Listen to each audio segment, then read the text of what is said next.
Dear audience, thank you for joining me in my 15-month progress report on my PhD thesis titled Oncoplastic Breast Surgery and its Clinical Significance. My name is Loretta Nyirády. I'm a final year medical student and an MD PhD student at the Department of Surgery, Transplantation and Gastroenterology. My vision is to find the best technique or techniques which result both in the safest oncological and also the best aesthetic outcome. And my mission is, of course, to aim for perfection in breast reconstruction. In the last 1.5 years, I dove deeply into two crucial areas of oncoplastic breast surgery, so let me share some insights into them. Let's begin with the first one, which is investigating the safety and effectiveness of volume displacement and replacement techniques in oncoplastic breast-conserving surgery. So worldwide, every 8th woman has some kind of breast cancer, which could affect not only their physical health, but also their mental and sexual well-being. However, with some kind of reconstruction, we could earn them back their health, self-confidence, and also their emotional well-being. There are two distinct techniques which we could use. The first one is volume displacement, utilizing local breast tissue, and the other one is volume replacement, using perforator-based flaps. And my aim is to compare these different oncoplastic techniques and their outcomes by answering the clinical question, which is the safest and most satisfactory method in oncoplastic breast reconstruction surgeries, involving the population of women who underwent breast-conserving surgery. The two intervention groups are volume displacement and replacement. And for the outcomes, primarily, I would like to examine the patient satisfaction, and secondarily, the oncological safety parameters and also the complication rates. We hypothesize that reconstruction with volume displacement is associated with better outcomes, but let's see my final results. So here you can see the pooled proportion for overall satisfaction. Many women are afraid of dissatisfaction after oncoplastic breast-conserving surgery because this could affect their mental and also their physical well-being.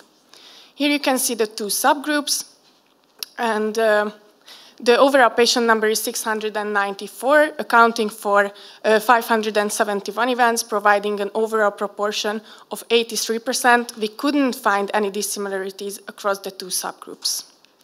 Let's move into my second forest plot, which is a complication, hematoma. Here we use the same subgroups, proportions for the unit, and with more than 2,000 patients and 75 events, we couldn't find any statistically significant difference across volume displacement and volume replacement. And my third plot is an oncologically safety parameter.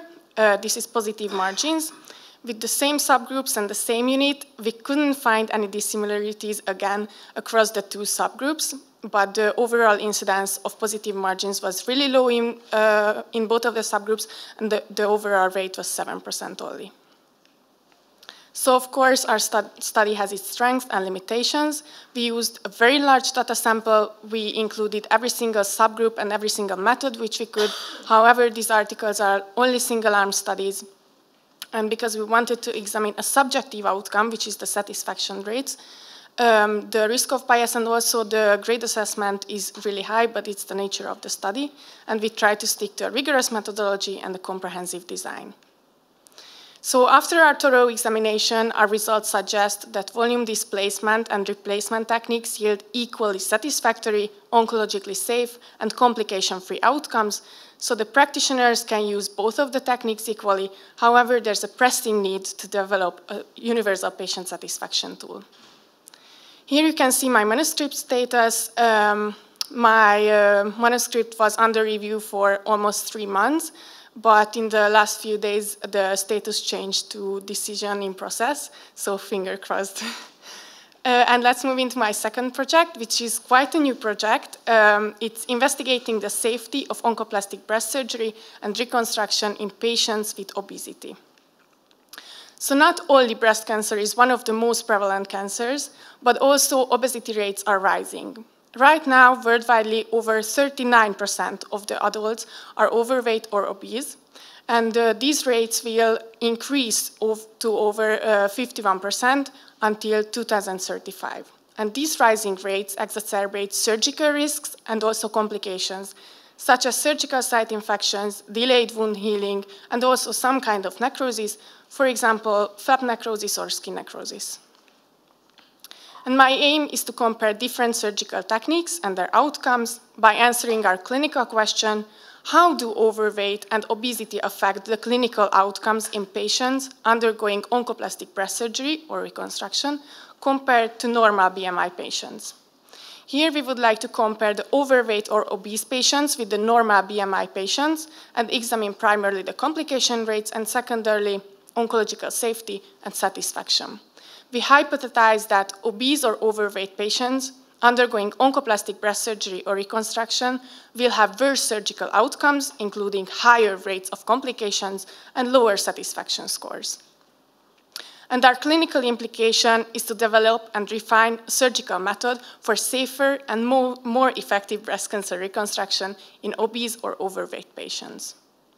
Here you can see our search key. In the first domain, there is obesity and overweight and all the synonyms, and in the second part, oncoplastic breast surgery and the reconstruction types.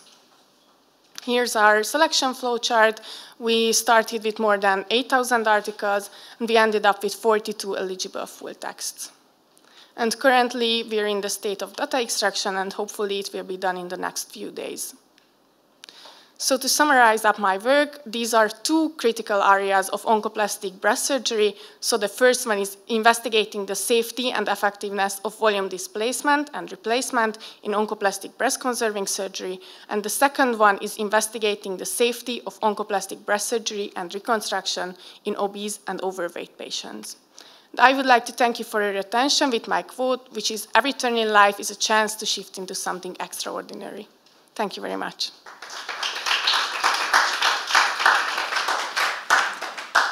I would like to ask you a question regarding to your first project. That did you examine that? Is there a difference between the satisfaction according to the age of the patients? I mean, you understand my question, right? Yes, yes, of course. Thanks. Thank you for your question.